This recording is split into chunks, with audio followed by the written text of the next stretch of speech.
Now, I think that the one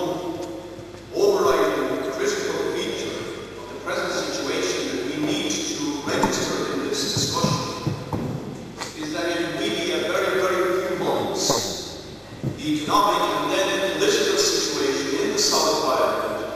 has changed utterly, irrevocably,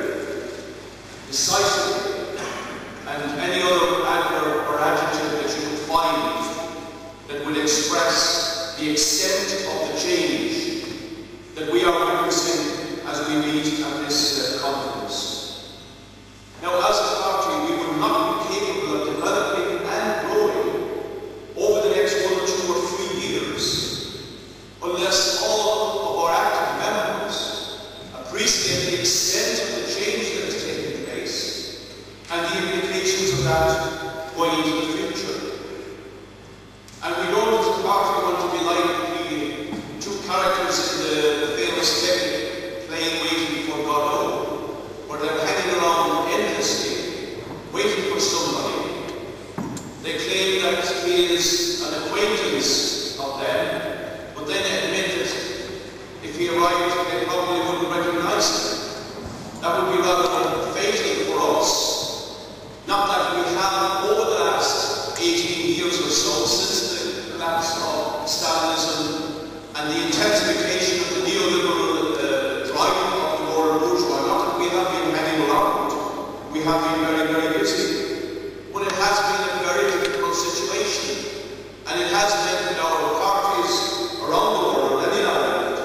have, to a certain extent, been in a certain mode of pushing up in and no here for much of the time. But as we know,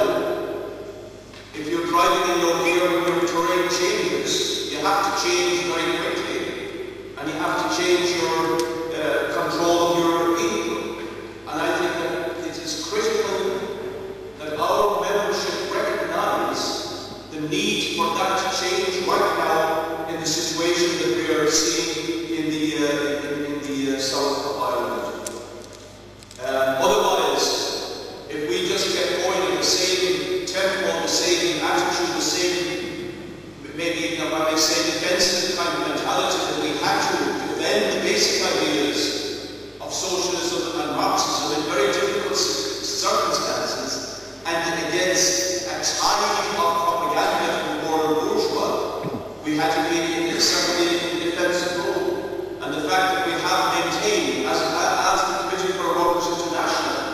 our ideas intact, and those ideas have now been vindicated, that is a huge tribute. But what would be very, very damaging now is if we weren't capable of changing the gear to adapt to the new situation and have a different mentality with new tactics, strategies to address the situation that we're now in. Now, what has changed, of course, we have already dealt with this conference with the international situation, and I think that has been well registered. But in Ireland and the south of Ireland, what has changed primarily is that the illusion, the delusion that was pushed by the government, by big sections of the media, by most of the propagandists of capital, that the right-wing political parties, that the economy will continue to motor along with relatively high growth rates, fueled by speculation in the property, financed by massive borrowing. Up until quite recently, that line was still being pushed as being the most likely development going into the next few years.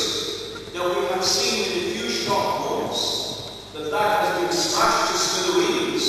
on the rocks of the crisis that has developed internally in this country and then against the international background as well. To us, it was inevitable that it was going to come to this, but that was far from the understanding of other principal players in society. You remember it's only perhaps about a year and a half ago since the former Taoiseach, Bertie Ahern, was decrying those who would, as he put it, talk down the economy and wondering why they wouldn't go away and kill themselves. And we had similar declarations from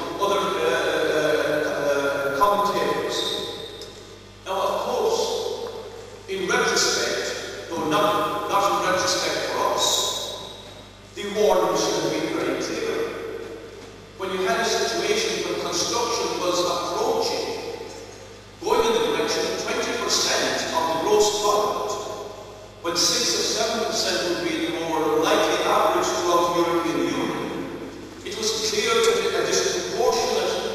amount of the economy was dependent on this one activity, which meant a disproportionate amount of the workforce would be employed there,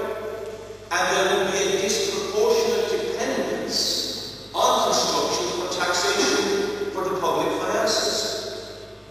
And it should have been clear, therefore, that the crash in property management would be enough to cause a sharp decrease in economic activity, a sharp increase in unemployment, and of course would cause failure in the public finances. Now, this was anticipated by some economists. Morgan Kelly of UCD, and we refer to this often, I think it was maybe a year and a half or 2 years ago, came up with a very clear study on this. And I remember in a series of meetings after the general election, which is now nearly 18 months ago, where we outlined the implications of this scenario and outlined in some detail to the people who came to those meetings that the effect of this would be, as the crisis emerged, as the crash inevitably emerged, it would then be accompanied by an attack on public services, cuts in essential services like health and education, local government funding, and so forth, and that we could have a situation of a government being in a similar position to the Fianna Fáil government coming into power in 1987. Now, I think that most people that came to those meetings, it didn't really register with them the extent of what we were speaking about. And that's not difficult to understand in a sense, when you consider that a significant number of people, including many working people, did just a month before in the general election vote for Fianna Fáil in the hope that it would mean security in the economy going into the future, and therefore avoid the type of shakeout in jobs and so forth that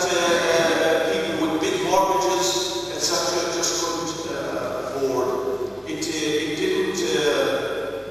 didn't register,